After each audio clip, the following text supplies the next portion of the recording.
Good, sir. You ready? Yep. Hi, good evening. My name is Chief Chris Butler of the Investigations for the Jacksonville Sheriff's Office. This evening at about 6:44 p.m., through video evidence that we have from the business 7-Eleven, we actually see an adult female walking across the parking lot. She's staggering, stumbling, almost falls a couple times. When she reaches the front of the store, she enters the store. When she gets inside, she spends about 3 minutes in there. There are many customers out in the parking lot, many customers inside the store. She starts to bang into or bump into the different display cases they have.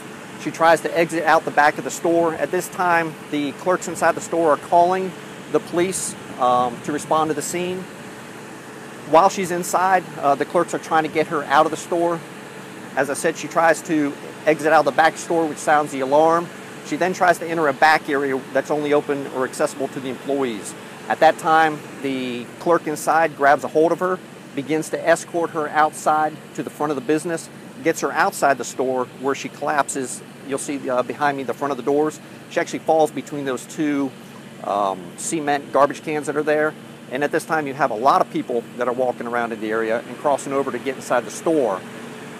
Once she's outside, I've got 2 uniformed police officers that respond. They arrive. Both of them get out of the car, walk up, assess her. At this time, she's flailing around and moving about. So what one officer does is gets down and places handcuffs on the lady as she's laying on the ground.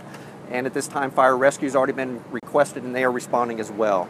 This was dispatched as a medical emergency and episode.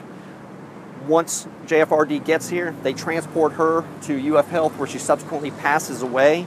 As I said, this was a dispatch as a medical episode. It possibly could be an instance of excited delirium. We won't know that till we have an autopsy that's done later. I do not know who she is. I know she's an adult female. I can't tell from the video evidence what her race is or anything.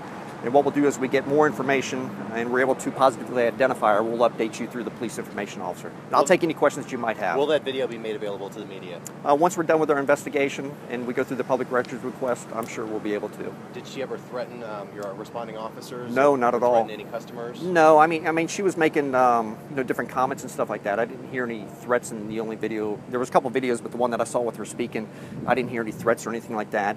I can tell you, according to the clerks inside the business, she has been here before. I believe one previous incident she might have been arrested for misbehaving here, as well as being trespassed from the business, but that still needs to be confirmed through our investigation. Based on what the clerks are telling you, does it sound like she may have been a transient woman? It may have been any signs of impairment, anything like that? In me looking at the video, I can't tell if it's going to be somebody who's suffering from some type of mental illness or somebody who might be under the influence of some type of drugs or alcohol. Does it appear she was with anybody before she staggered through? No, the video shows her pretty much coming across a parking lot. She's alone the entire time. When she falls in the video, does it look like she may have hit her head or anything along those lines? No. Are there any initial signs of what the cause of death may be? Not at this time. Like I said, it pretty much was dispatched as a medical episode. I can assure you that the officers came up, applied the handcuffs. There was no type of force applied other than just putting the handcuffs on them. And putting her in handcuffs, is that standard procedure for? It's standard procedure, especially when you have an incident like this where she's just out of control, flailing around. In addition to that, you've got a lot of other customers in the area and everything, and the clerks inside were having a difficult time even trying to get her out of the store. So it's pretty much just done for the safety of the people in the area as well as the officers. But as soon as rescue got here, we pretty much unhandcuffed her and they treated her.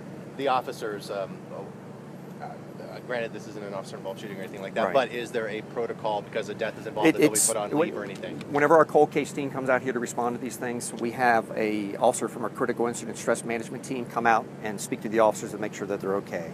The officers that were involved in this incident are not placed on administrative leave at all, so they'll continue to do their normal work duty. Are you releasing their names? I can if you would like those. I've got Police Officer L.A. Johnston, Johnston, a 3-year officer. And then I have Officer L.S., and I'll spell the last name, Tzanev, and she has 1.5 years on. I see that it's still closed off over here. What are your officers doing right now? Well, what we're doing is with the crime scene unit, we'll photograph, make sure there's no evidence that need to be collected inside, but we should be breaking down the scene relatively soon, quickly. I think we're pretty much done with everything at this time. Chief, given everything going on in the country right now, the fact that all of this is captured on video, there is video evidence showing what happened, what this woman was doing, does this put a question mark, in your opinion, more the need for video evidence in all cases that body cams and dash cams Well, can provide. I think we've covered this multiple times. I think I covered it at the last press conference that I did after we had a shooting, and the sheriff's covered this as well. I don't think there's any hesitation from our behalf to not go with body cameras. It's just a matter of getting the right funding for it. Thank you. Thank you. Anything else? Thank you. All right, Thank you. very much. Thank you very much.